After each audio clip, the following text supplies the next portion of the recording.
Hey, what's up? According to the release schedule rolled out for regions, the update launched on February 25th, 2026.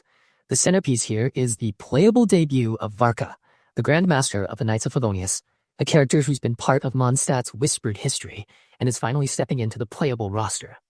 Varka arrives as an Anemo Claymore user with a combat identity that's delightfully peculiar.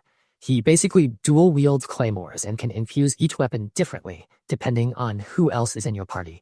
So his normal attacks get buffed during his Sturm and Drang state, and then scale or change element based on your teammates. That design makes him a natural centerpiece for creative comps since he literally borrows power from allies to decide his output. And his burst swings out 2 slashes that split Anemo and another elemental damage type determined by party makeup. This kit has a lot of nuance for timing, party composition, and building around cooldown reductions tied to Mondstadt characters. Beyond the new character, the update drops some sweet new gear tied to the event banners. Chief among them, the 5-star Claymore, Gest of the Mighty Wolf, which boosts attack speed and builds stacks that increase damage, and if you manage to trigger Hexerei secret right effects, even improves crit DMG per stack. It's an event weapon that's geared to sing alongside Varka's kit, giving a tangible reward loop if you get him during the event wish. Story-wise, you get Varka's story quest, Lupus Majoris, Act 1, permanently available after the update, and that quest trail links into Archon quest progress for people who've cleared certain prologue acts, so there's actual narrative payoff if you've been following the overarching tale.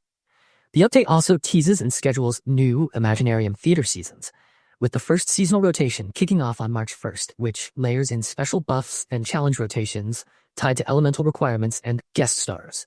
Those theater bits are a neat little way to see characters flex under different rule sets and permutations, making for some entertaining short-form gameplay.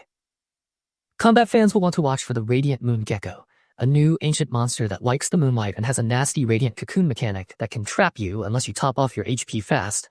It also leaves behind a moonstone anchor when preparing its void step reverberation, which you can destroy to cancel the attack and deal big damage back.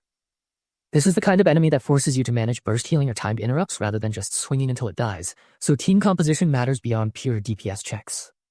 Miliastra Wonderland gets a heap of quality of life additions and new cosmetic drops. New themed sets showed up in the Miliastra shop and event odes. Names like Cloud Edge's Glory, Divine Providence, Galaxy Wanderer, and a few limited sets that rotate through the shop. And the overlay and collection interfaces now include history, up next, and play activity modules, so your most recent favorites and stage stats are actually easier to find. But perhaps the biggest practical change is the addition of a voice chat system inside Wonderland, covering lobby, room, party, and in-match voice comms, with mute controls and a report reason for voice chat violations.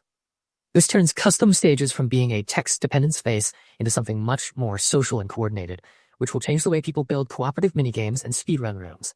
On the Spiral Abyss front, floors near the top received Ley Line Disorder tweaks that heavily favor Anemo and Cryo bonuses on floors 11 and 12.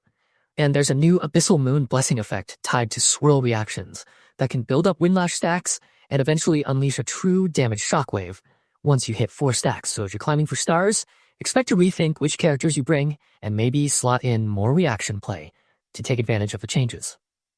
There are also plenty of adjustments, bug fixes, and optimizations tucked into the patch.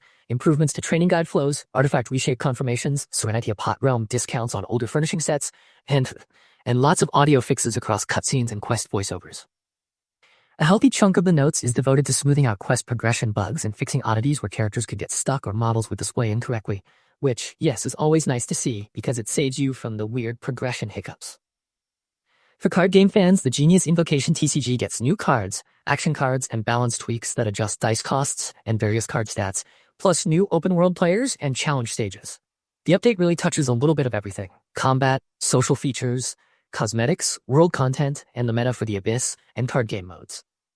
Overall, this patch feels ambitious in scope, a marquee character that interacts with party elements in a way that rewards creativity, a weapon that synergizes with his kit, new monsters that force different fight patterns, and Miliastra changes that genuinely improve the sandbox experience. If you like experimenting with comps or you're someone who enjoys messing with player-created content, there's a surprising amount to do right away. Enjoy the update, have fun testing out Varka's dual infusions, and keep an eye on those moonlight geckos when you're roaming Wave Chaser Plain.